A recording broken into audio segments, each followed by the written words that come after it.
அனைவருக்கும் வணக்கம். Welcome to Dharma academy. இந்த வீடியோவில் நம்ம பார்க்க போகிறது என்ன அப்படின்னா, பொதுத்தமிழ் மாதிரி தேர்வு 46. இந்த வினாத்தாள் பார்த்தீங்க அப்படின்னா 1/4/2023 நடந்த ஒரு தமிழ் தகுதி தேர்வோட வினாத்தாள் தான். இதற்கு முந்தைய 50 வினாக்களை நம்ம பார்த்துட்டோம். மீதம் இருக்கிற 50 வினாக்களை தான் இப்போ நம்ம பார்க்க போகிறோம். ஓகேங்களா? வீடியோவை ஃபுல்லாக பாருங்கள். எத்தனை கொஷின்ஸுக்கு நீங்கள் கரெக்டாக ஆன்சர் பண்ணீங்க அப்படிங்கிறத கமெண்ட்ஸில் சொல்லுங்கள். வாங்க வீடியோக்குள்ளே போகலாம்.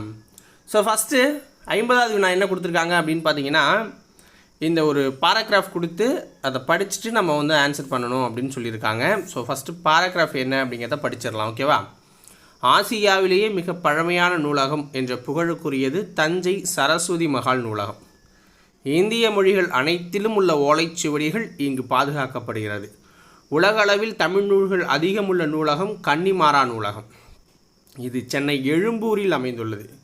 இந்தியாவில் தொடங்கப்பட்ட முதல் பொது நூலகம் என்ற பெருமைக்குரியது திருவனந்தபுரம் நடுவண் நூலகம். கொல்கத்தாவில் 1836ஆம் ஆண்டில் தொடங்கப்பட்டு 1953இல் பொதுமக்கள் பயன்பாட்டுக்கு கொண்டு வரப்பட்ட தேசிய நூலகமே இந்தியாவின் மிகப்பெரிய நூலகம். இது ஆவண காப்பக நூலகமாகவும் திகழ்குது அப்படிங்கிறாங்க. உலகின் மிகப்பெரிய நூலகம் என்ற பெருமையை தாங்கி நிற்பது அமெரிக்காவில் இருக்கிற லைப்ரரி ஆஃப் காங்கிரஸ் அப்படிங்கிற நூலகம் தான். ஓகேவா? இப்போ கொஷினுக்குள்ளே போயிடலாம். 50வது வினா, இந்தியாவில் தொடங்கப்பட்ட முதல் பொது நூலகம் எது? ஆன்சர் திருவனந்தபுரம் நடுவண் நூலகம். 51, உலகின் மிகப்பெரிய நூலகம் எது? உலகின் மிகப்பெரிய நூலகம் லைப்ரரி ஆஃப் காங்கிரஸ், அமெரிக்காவில் இருக்கிற லைப்ரரி ஆஃப் காங்கிரஸ். 52வது வினா பாருங்கள். ஆசியாவின் மிக பழமையான நூலகம் எது? ஆசியாவின் மிக பழமையான நூலகம்னா சரஸ்வதி மகால் நூலகம். அடுத்த வினா, கன்னிமாரா நூலகம் சென்னையில் எங்கே அமைஞ்சிருக்கு? கன்னிமாரா நூலகம் சென்னையில் எங்கே அமைஞ்சிருக்கு அப்படின்னா சென்னை எழும்பூரில் அமைஞ்சிருக்கு. 54, உலக அளவில் தமிழ் நூல்கள் அதிகமுள்ள நூலகம் எது? உலக அளவில் தமிழ் நூல்கள் அதிகமுள்ள நூலகம் எது? கன்னிமாரா நூலகம். ஸோ அதுக்கப்புறம் நம்ம நார்மல் கொஷினுக்குள்ளே வந்துடலாம். கீழ்காணும் தொடர்களில் ஓர் சரியாக அமைந்த தொடர் எது? கீழே கொடுத்துருக்கிறதுல ஓர் சரியாக அமைந்தது.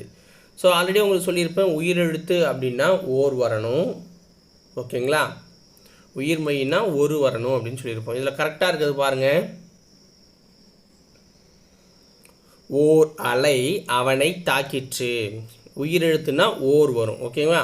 அப்போ ஓர் அலை அவனை தாக்கிற்று அப்படிங்கிறது தான் சரியானது. 56 பாருங்கள். பின் வருவனவற்றில் சரியான தொடரை தேர்ந்தெடுக்க. ஸோ அதே தான், உயிரெழுத்துக்கு முன்னாடி ஓர் இருக்கிறத நம்ம சூஸ் பண்ணணும். ஃபஸ்ட்டு எங்கே இருக்குது? 2 இதில் இருக்குது. ஓகேங்களா? ஓர் அப்படிங்கிறது உயிரெழுத்துக்கு முன்னாடி.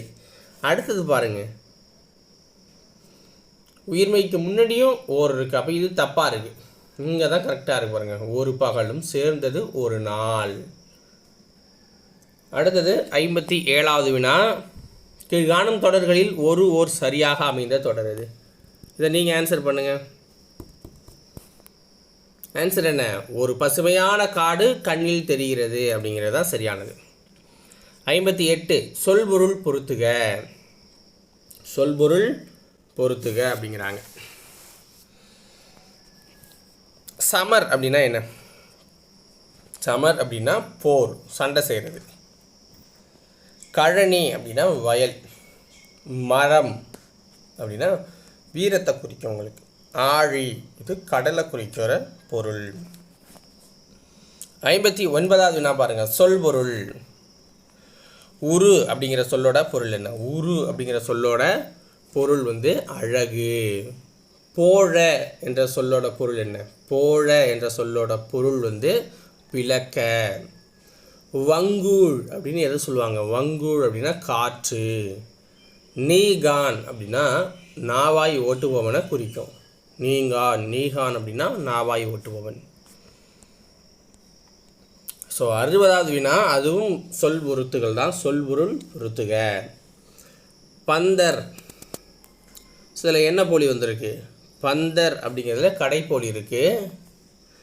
மைஞ்சு அப்படிங்கிறதுல முதற்போலி இருக்குது. அஞ்சு அதில் வந்து பார்த்திங்கன்னா முற்றுப்போலி இருக்குது. அரையர் அப்படின்னா இடைப்போலி இருக்குது. ஓகேங்களா? அடுத்து 61வது வினா பாருங்கள். ஒருமை வன்மை பிழையை நீக்குக. கோடிட்ட இடத்தை பொருத்தமான சொல்லால் நிரப்பணுங்கிறாங்க. அரசர்கள் நல்லாட்சி செய்தார்கள், செய்தார், செய்வார், செய்யும். அரசர்கள் அப்படின்னாலே செய்தார்கள். ஓகேங்களா? அதான் சரியான ஆன்சர். 62 ஒருமை பன்மை பிழையற்ற தொடரை சுட்டுகங்கிறாங்க. அவன் கவிஞர் அன்று, அவன் கவிஞன் அன்று, அவன் கவிஞன் அல்ல, அவன் கவிஞன் அல்லன் அப்படிங்கிறாங்க. இப்போ இந்த இடத்துல அவன் கவிஞன் அப்படின்னு வர்றதால அல்லன் அப்படிங்கிறது தான் சரியானது. ஓகேங்களா? ஒருமை வன்மை பிழையற்ற தொடர் இது. அமைச்சரோடு அலுவலர்கள் சென்றனர். ஓகேங்களா? அப்போ இதுதான் சரியானது. எவ்வளவு அழகான மலர், இது எவ்வகை தொடர்? எவ்வளவு அழகான மலர், இது எவ்வகை தொடர் அப்படின்னா உணர்ச்சி தொடர். உணர்ச்சி பொங்க ஒன்று சொல்கிறது, இவ்வளவு அழகாக இருக்குது அப்படிங்கிற மாதிரி. 65வது வினா. கூட்டப்பெயரை குறிப்பிடுக. ஆ, இதனுடைய கூட்டப்பெயர் என்ன? ஆ அப்படின்னா கூட்டப்பெயர் ஆ நிறை அப்படின்னு சொல்லுவாங்க. ஆ நிறை. 66வது வினா. கூட்டப்பெயரை எழுதுக. வீரர், இதனுடைய கூட்டப்பெயர் என்ன? படை. வீரர்கள் கூட்டமாக என்ன, அதுக்கு பேர் படை. 67 சொற்களின் கூட்டுப்பெயர்கள். தென்னையோட கூட்டுப்பெயர் என்ன? தென்னையோட கூட்டுப்பெயர் என்ன? தென்னந்தோப்பு.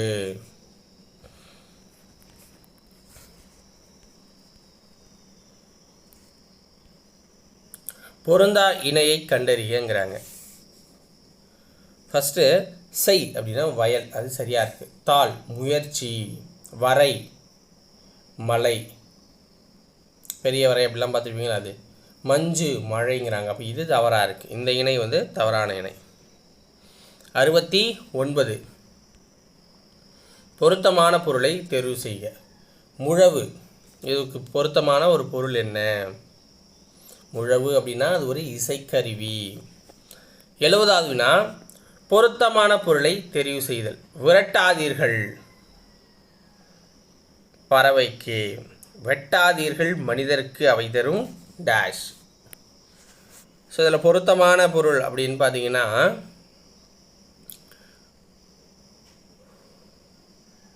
விரட்டாதீர்கள் அப்படிங்கிறத விட விரட்டாதீர்கள் பறவைக்கு அது மரம் வீடு. ஓகேங்களா?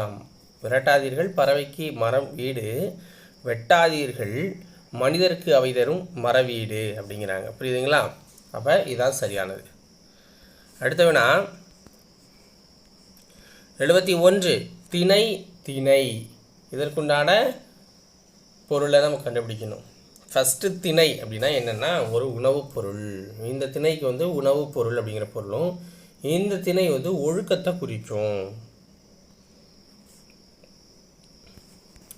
72 சரியான நிறுத்தற்குறியுடைய சொற்றொடரை தேர்ந்தெடு. சரியான நிறுத்தற்குறியீடு பாருங்கள்.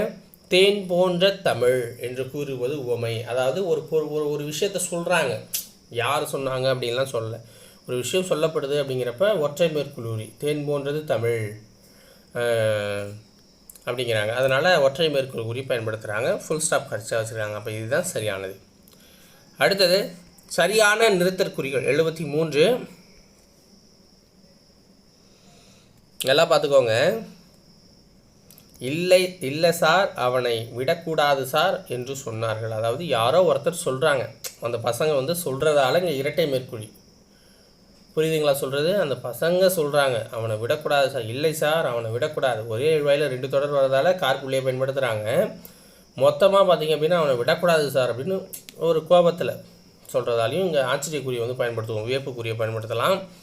தென் ஒரு விஷயத்தை யாரோ சொல்கிறதால இரட்டை மேற்கோள் குறி. ஓகேங்களா? அப்படின்னு சொன்னாங்க. Full stop. அப்போ ஆப்ஷன் ஏ சரியானது. எவ்வகை வாக்கியம் என கண்டெழுதுதல். தன்வினை புறவினை. ஓகேங்களா. இப்போ வந்து புறவினையை மட்டும் கண்டுபிடிக்கணும். புறவினைனா என்ன சொல்லியிருக்கேன்? அடுத்தவங்களை செய்ய வைக்கிறது. தந்தை மகனை நன்றாக படிக்க வைத்தார் அப்படிங்கிறது புறவினை. 75 ஊர் பெயர்களின் மறுவை எழுதுக. ஊர் பெயரோட மறுவை எழுதணும். ஓகேவா. ஸோ நெல்லை அப்படிங்கிறது சரியானது. நெல்லை. அடுத்து பாருங்கள், வாழ் எனும் வேர்ச்சொல்லின் தொழிற்பெயரை கண்டறி. வாழ் எனும் வேர்ச்சொல்லின் தொழிற்பெயர் வாழ்க்கை. 77 ஊர் பெயரின் மறுவை எழுதுக. கும்பகோணம், குடந்தை. 78 பிறமொழி சொற்களுக்கு இணையான தமிழ் சொற்களை கண்டறிதல். பஸ் ஸ்டாண்ட் அப்படின்னா என்ன? பேருந்து நிறுத்தம். பேருந்து நிறுத்தம் அப்படின்னு வரும். பேருந்து நிறுத்தம்.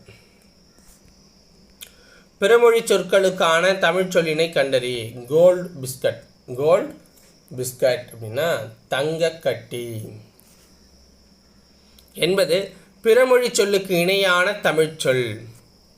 ஆடிட்டர் என்பதன் தமிழ்ச்சொல். ஆடிட்டர் என்பதன் தமிழ்ச்சொல் என்னென்னா பட்டய கணக்கர். பட்டய கணக்கர்.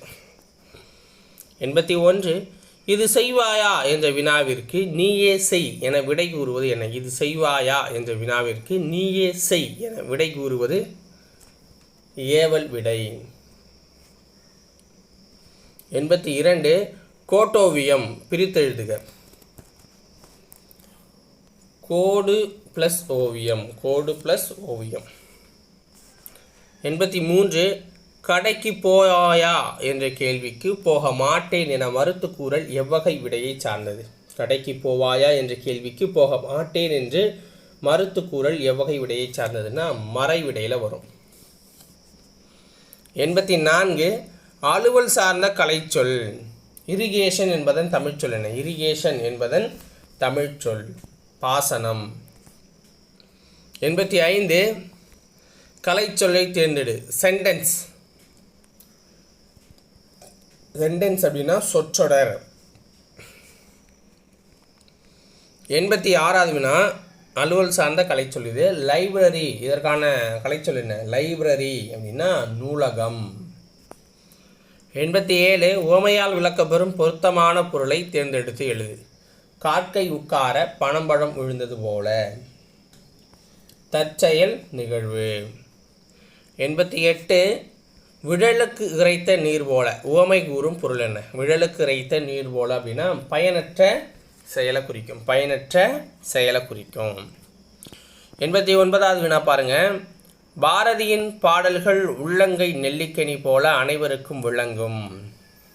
உள்ளங்கை நெல்லிக்கனி போல. இதற்கான உவமை பொருள் என்ன? ஆன்சர் வெளிப்படை தன்மை அப்படின்னு வரும். 90 எவ்வகை வாக்கியம் என கண்டெழுதுதல். பிறவினையை தேர்ந்தெடுக்கணும். இதில் கொடுத்துருக்கிறதுல பிறவினை. தந்தை மகனை நன்றாக படிக்க வைத்தார் அப்படிங்கிறது தான் பிறவினை. புரியுதுங்களா? அடுத்தது எவ்வகை வாக்கியம் என கண்டெழுதுதல். வேலன் நேற்று படித்தான். வேலன் நேற்று படித்தான். அவனுக்கு அவனே படிச்சுக்கிறான் அப்படின்னா தன்வினைத்தான். பூக்களை பறிக்காதீர். இது எவ்வகை தொடர்? பூக்களை பறிக்காதீர் அப்படின்னா எவ்வகை வேலைனா கட்டளை தொடரில் வரும். போர்டு வைப்பாங்கள்ல அது மாதிரி.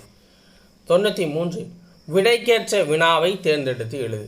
சிலப்பதிகாரத்தின் ஆசிரியர் இளங்கோவடிகள். சிலப்பதிகாரத்தின் ஆசிரியர் இளங்கோவடிகள். சிலப்பதிகாரத்தின் ஆசிரியர் யாராக இருக்கலாம் அப்படிங்கிறதும் ஒரு கொஷின் தான். இருக்கிற கொஷினில் அதுதான். 94 விடைக்கேற்ற வினாவை தேர்ந்தெடுக்க. பிளாஸ்டிக் என்பதற்கு இணையான தமிழ்ச்சொல் நெகிழி. பிளாஸ்டிக் என்பதற்கு இணையான தமிழ்ச்சொல் நெகிழிங்கிறாங்க. இதற்கான வினா என்ன? பிளாஸ்டிக் என்பதற்கு இணையான தமிழ்ச்சொல் எது? 95 குவிந்து குவித்து. குவிந்து குவித்து. குவிந்து கிடந்த பூக்களை எடுத்து ஒன்றாக குவித்து வைத்தனர். 96 இரு வினைகளின் பொருள் வேறுபாடு. திருந்து திருத்து. மனம் திருந்திய கைதியின் விடைத்தாளை திருத்தினேன். மனம் திருந்திய கைதியின் விடைத்தாளை திருத்தினேன். அதான் சரியானது. இரு வினைகளின் பொருள் வேறுபாடு. மாறு மாற்று. இதில் எது சரியாக இருக்கு பாருங்க. மாறுவேடம் அணிந்து பரிசு வேடத்தை மாற்றிக்கொண்டாள். மாறுவேடம் அணிந்து பரிசு பெற்றவுடன் வேடத்தை மாற்றிக்கொண்டாள். 98. சொற்களை ஒழுங்குபடுத்தி சொற்றொடராக்குக. சொற்களை ஒழுங்குபடுத்தி எழுதணும்னா எப்படி வரும்? உயர்திணை ஆண்பால் பெண்பால் பலர்பால் என்று 3 பிரிவுகளை கொண்டது அப்படின்னு வரும். அடுத்தது 99. பணித்து பணிந்து. முதலாளி பணித்ததும் அதாவது சொன்னதும் வேலையால் பணிந்து அவ்வேலையை முடித்தார். ஓகேங்களா? அப்போ ஆப்ஷன் ஏ சரியானது தான். அகர வரிசைப்படி சொற்களை சீர் செய்க. அகர வரிசைப்படி சொற்களை சீர் செய்க. ஆடு இரக்கம் உயிர் எளிமை 5 அவ்வை. ஆடு இரக்கம் உயிர் எளிமை 5 அவ்வை அப்படிங்கிறது சரியானது. ஓகேங்களா? ஸோ இதோட இந்த வீடியோ முடியுது. உங்களுக்கு வேறு ஒரு வீடியோவில் உங்களை சந்திக்கிறேன். இந்த வீடியோவில் எத்தனை மதிப்பெண் நீங்கள் எடுத்தீங்க அப்படிங்கிறத கமெண்ட்ஸில் சொல்லுங்கள். நாளைக்கு வேறு ஒரு வீடியோ பதிவில் உங்களை சந்திக்கிறேன். நன்றி, வணக்கம்.